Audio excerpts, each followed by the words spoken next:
Hey, my friends, just want to give a little video about my health. Um, Many of you know that about 6 years ago, 5.5 years ago, I lost my little sister to a heart attack. She had a heart attack right after working at school. She was home, she ate dinner, she was sitting there in front of the TV, and she just died in her chair. And that sent me on this total spin because not only did I lose my precious sister, who I miss every single day of my life, but I also was afraid for me because I thought, well, physiologically speaking, we have a lot of similarities. And what if this happens to me? And so, of course, I ended up, having a lot of heart tests and everything was fine. And it wasn't that long after that, maybe a year after that, all of a sudden I had high blood pressure. And that scared me because my sister had high blood pressure, high cholesterol, the works. Uh, but it seems to be something that my family gets. My mom doesn't have high blood pressure, but my dad did, and my brother does now. And so that felt like I was on the path to death. And I've lived with a lot of anxiety because of it. So let's go over to the future. And a week ago, a week and a half ago, I had a good old colonoscopy and it was fine. But it did a lot to my system. I have had chronic fatigue syndrome since I was 27 years old and fibromyalgia. And so I have not had good health for my whole adult life. And it started with mono and it turned into CFS. And it's really kept me from being able to do all I want to do. So I had this colonoscopy. It emptied me out, filled me with chemicals. And these are the things that usually do something to my body. Anytime you disrupt my normal eating pattern or you put extra medication in me, that starts causing problems. So Tuesday I had that. Thursday night, right before the live, I had an episode that I have quite often. If I'm not eating right, drinking enough, I get rapid heart rate. And I was standing there with everybody right before the live. I mean, like we're talking 15 minutes before the live.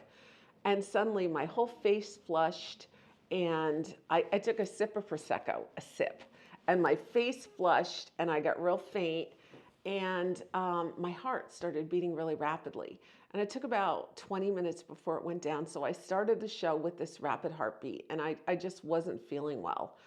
So that kind of scared me. And then Saturday, I had the same kind of experience after dinner. I had a little dish of ice cream, and I don't eat ice cream very much. And I had a little bowl of it, and I started feeling really sick, and my heart started going rapidly. And well, all night I was sick, all night, and my heart was just boom, boom, boom, boom, boom, boom, boom, boom, boom, boom, boom, boom, boom.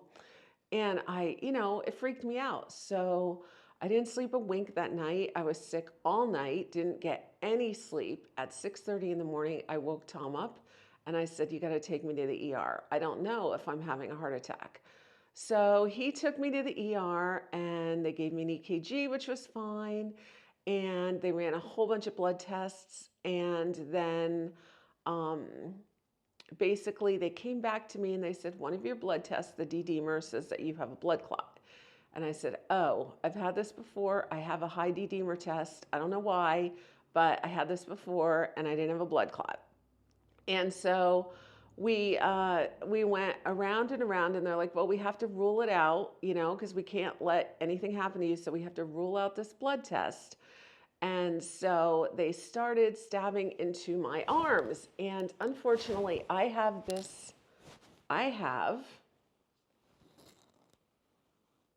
no veins in my arms, like nothing.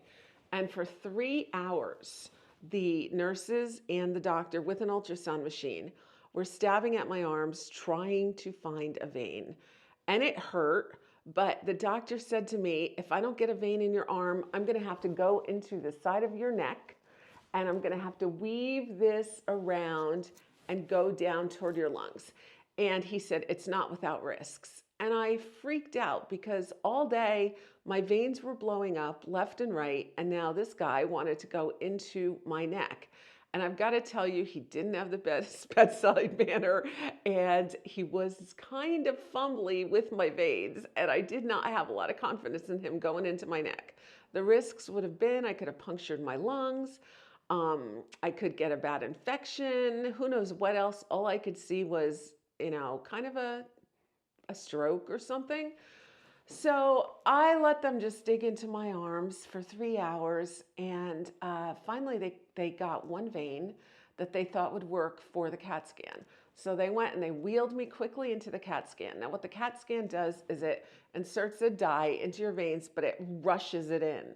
And if your vein isn't strong enough to hold it, it's going to blow. And they said, you don't want your vein to blow because that is very, very bad. Well, guess what? My vein blew, my arm blew up really huge, and it was swollen, and it was hard, and it was painful. And there I was with no CAT scan and this huge vein.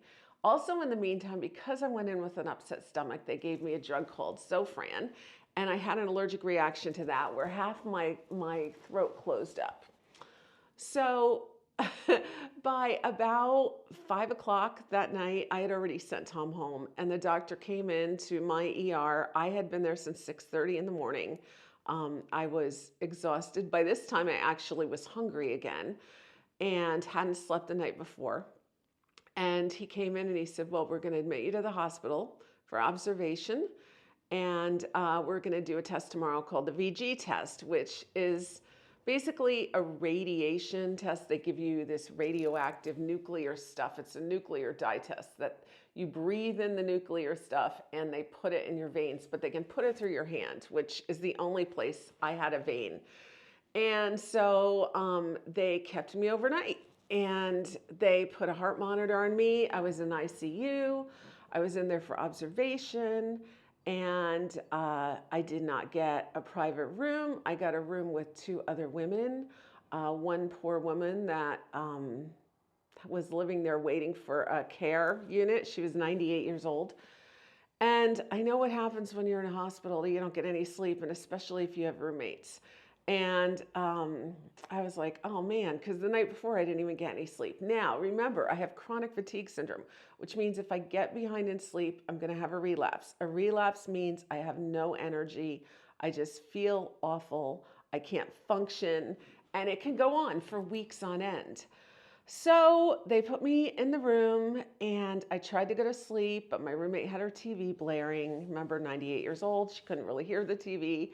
So she had the TV blaring, so there was no sleep then. Finally, my roommate went to sleep, and I also fell asleep. And about 4:30 in the morning, she woke me up screaming, help me, somebody help me. So I had to call the nurse's station and get them down there. And I just felt so crappy. So the whole day I just tried to get some sleep, basically. And at 9 o'clock in the morning, they wheeled me in and they gave me an ultrasound of my heart, an echo, and that was fine. And then they postponed my VG test until 2 in the afternoon. I ended up waiting till like 3, and that took a couple hours. They wheeled me back in my room at 4 o'clock to tell me, no, you don't have a blood clot, which I said, I know I don't have a blood clot. For some reason, the D-dimer test is high. Now, I really wonder why it's high, because that's going to be a pain if every time I go into the hospital with rapid heart rate. So anyway, I have a heart monitor on. I have been wearing a heart monitor now. See that nice little thing? I'm gonna have to keep it on for 30 days.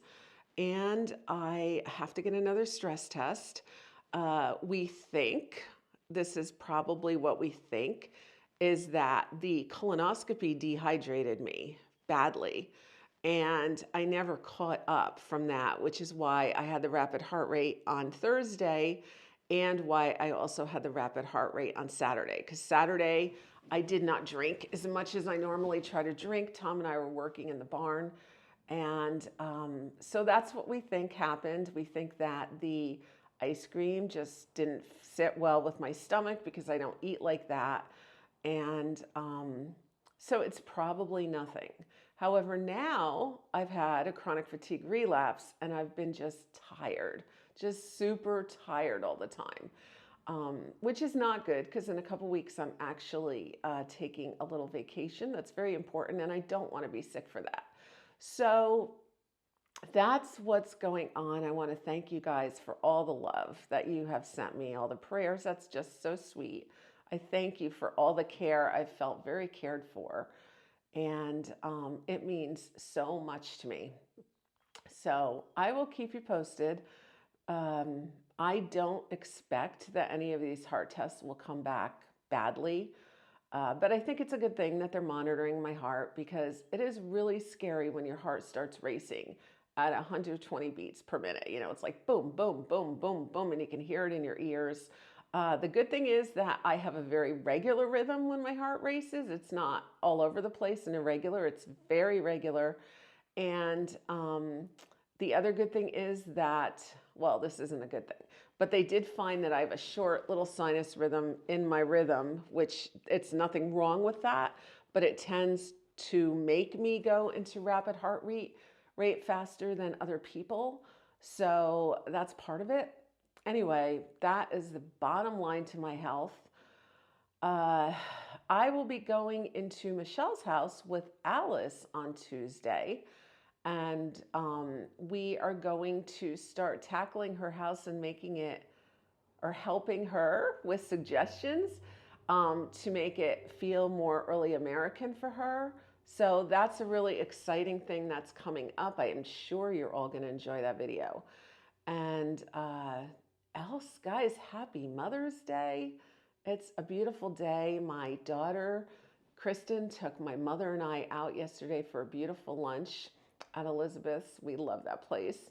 And it was so fun to get together with my older daughter, who's married and off on her own, and my mom.